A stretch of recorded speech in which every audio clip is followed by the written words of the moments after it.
It's like you mentioned in his sort of sex prisonage with Calypso. She Sex was slave of a very goddess. hospitable. Yeah. Sorry.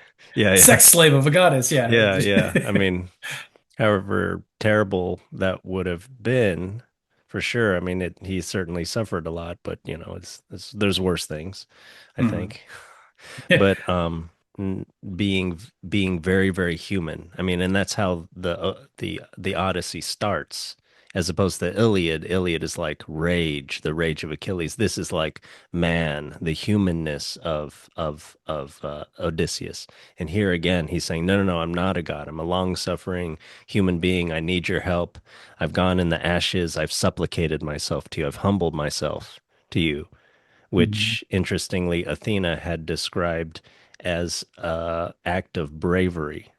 So he's like he has to be brave by going in and supplicating himself to the queen. So Yeah, that is interesting. The act of bravery, the act of falling to your knees and asking for help as an act of bravery. That is, which it is. It's hard yeah, to do, and you have to be able to be strong enough in your personality to overcome this sort of tendency to not the weakness of not being able to ask for help. But yeah, to have that described as a brave act by Athena, that's actually pretty insightful in a culture that, in a story arc that's coming from the rage of Achilles and the Menelaus losing his wife and the Trojan War and the basically like the Holocaust against the Trojans, like they're all wiped out, you know. It's really interesting. I feel like there's something to this of like Odysseus preferring to come home, yeah, Odysseus yeah, refusing divine spousehood, Odysseus insisting he's a man. You and I think one of the intros that you sent me, I forget if it's Wilson or Fagles, but somebody talks about the fact that the Odyssey starts out with like, "Tell me the story of a man," yeah. and it's a man, it's not the man. Like they make that distinction in the introduction. Mm, I haven't read that book, so I don't know for sure, but mm, based on my memory of the introduction. yeah, The focus of the Odyssey is on the humanness of Odysseus and the longing to come home and be a human yeah, and the refusal of godhood, which yeah, is, not, I've not heard it discussed that way, but brings to mind immediately for me, like the sort of Buddhist middle way, the sort of in the Buddhist cosmology, you'll have like the hell realms and the heaven realms and the human realms are kind of in the middle, and that's where enlightenment can happen. That's why human birth is so noble, human birth, and it's so rare, and it's such a gift to be born a human. You're if you're searching for enlightenment and fulfillment and truth and dharma and all that stuff, you're better off being born a human than you are being born in the god realms, because the god realms will eventually you'll fall from them. As beautiful as they are, something will happen and you'll fall back into suffering. And the only place that you're actually free is in the human realms. You can actually find freedom, enlightenment, freedom from suffering in the human realms. You can't find it in the god realms. wow, And if Odysseus is a man who insists that he is a man and he wants to go home and he wants to see his homeland and he wants to be under his house with his wife and his slaves and his son and his lands, and he wants to be sort of where he is. He wants to be himself as the ultimate goal.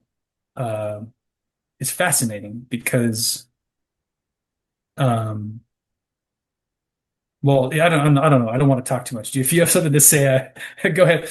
This also feeds into some stuff with the Iliad and with Achilles that I read somewhere recently, so I can talk about that in a minute, but I don't want to overdo it. okay, yeah, yeah, I can interject a bit, but yeah, please keep going after that. But yeah, I mean, that's what I was thinking. That's why I sort of brought up Calypso too, is that, you'd pointed out he had a chance to become a god with a goddess. I mean, that's a pretty good deal, and she gave him a really long time to think about it, and he stayed steadfast. That almost reminds me of sort of meditation too, and the Buddha of like staying concentrated on what you're really trying to do here.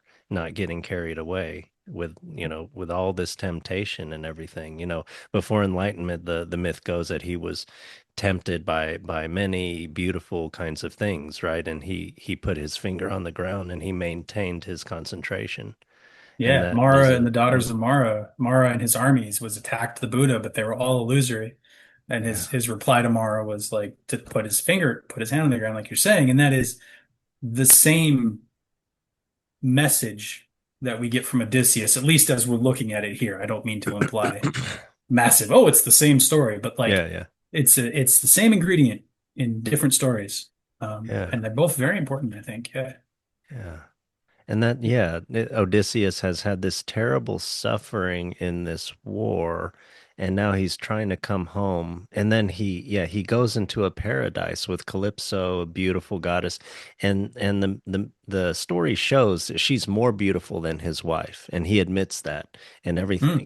And he's saying, "Still, I want to go back."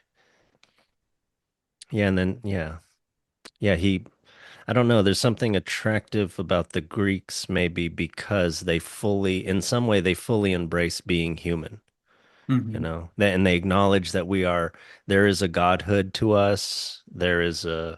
And I think this is important for humans to know too. There is an immanence to us. We are very much flesh and blood, heir to all the sufferings of the world, and we will die. But at the same time, there is a there is